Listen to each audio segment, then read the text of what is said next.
Christian Chessa, est-ce que vous avez fait une bourse des jeunes talents au début de votre travail de comédien? Non, non, parce que c'est... Non.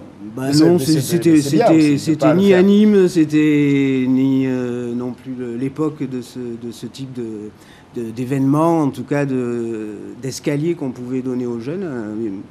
À mon âge, il n'y avait pas ça. Et c'était bien dommage, et c'est bien que ça ait lieu, parce que je trouve que c'est important que des jeunes, et jeunes d'ailleurs de tous âges, parce que c'est pour moi, jeunes, c'est 13, 14, jusqu'à 20, 25, et quelquefois même un petit peu plus. On leur donne quand même les possibilités de se produire. C'est une opportunité, une porte qui s'ouvre. Après, bon, chacun peut tenter sa chance, en tout cas. Bah, de la voir, c'est déjà une chance. Ouais. Alors, parlons de vous, parlons de votre compagnie, la compagnie Conduite Intérieure. Déjà, pourquoi Conduite Intérieure? Conduite Intérieure, c'est un théâtre itinérant. Une conduite intérieure, c'est une voiture qui est fermée, chapiteau, caravane, voilà. Vous êtes des gens du voyage, comme on pourrait dire. Pas tout à fait, parce que... Spectacle nomade. Itinérant. Nomade et gens du voyage, ce sont des vraies communautés, des vraies familles. Bon, on n'en fait pas partie, on n'en fait pas partie. Vous avez une base qui est Nîmes, quand même. Ah, tout à fait, oui. On se promène avec quelque chose qui peut... je parle de chapiteau, mais c'est une structure mobile en fait. Quelque chose qui peut, à un moment donné, dans un endroit, un village, une commune où il n'y a pas de lieu d'accueil pour le spectacle vivant, offrir pendant quelques jours, quelques semaines, quelquefois, la possibilité d'avoir un théâtre dans cet endroit, et puis du spectacle vivant sous toutes ses formes. Je veux dire, ça peut être du théâtre, ça peut être des chanteurs, ça peut être des musiciens, ça peut être des sportifs, du cirque, enfin voilà. Basé à Nîmes, on est basé à Nîmes depuis 30 ans. Et depuis 17 ans, plus précisément, dans le quartier du Chemin Bas d'Avignon, dans un petit appartement transformé en théâtre de poche qui s'appelle le Théâtre 32. Alors, est-ce que vous étiez cette semaine donc, sur le Chemin Bas? Oui. Pour cette pièce qui s'appelle Ma famille. Ma famille.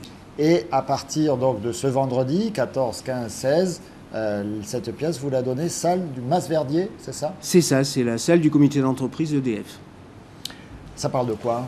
On voit l'affiche qui est magnifique avec, je sais pas, ce paysage de favela brésilienne. L'auteur Carlos Iscano est uruguayen. Et il a vécu, disons, des temps difficiles dans les années 73, quand un coup d'État... C'était un peu ça, dans les années 70 en Amérique du Sud. Voilà, un peu des coups d'État. C'est ça. Donc Rafle, il a été embarqué, 13 ans de prison et de torture. Et il ne se destinait absolument pas à l'écriture et surtout pas au théâtre. Il était étudiant en sciences. Et pour résister à toute cette grande douleur... Il a imaginé des pièces dans sa tête. Il a écrit dans sa tête pour résister à la haine, à la vengeance, à tout ce qui peut détruire l'âme humaine.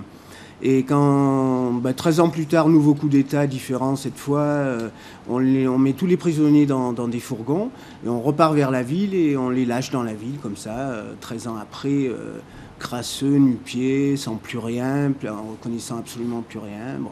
Et il est parti en exil en Suède pendant 10 ans, où il a essayé d'écrire ce qui lui était passé par la tête à ce moment. Rappeler tout ce qu'il avait imaginé dans sa tête pour le coucher sur le papier. Alors, étonnamment, il faut l'entendre, parce que, évidemment, ce sont des événements dramatiques qui ont été vécus, mais il les a traduits lui-même dans une forme d'abord littéraire qui est splendide, et ensuite avec un humour et une distance qu'il faut saluer, parce que on imagine mal soi-même pouvoir aller jusque-là.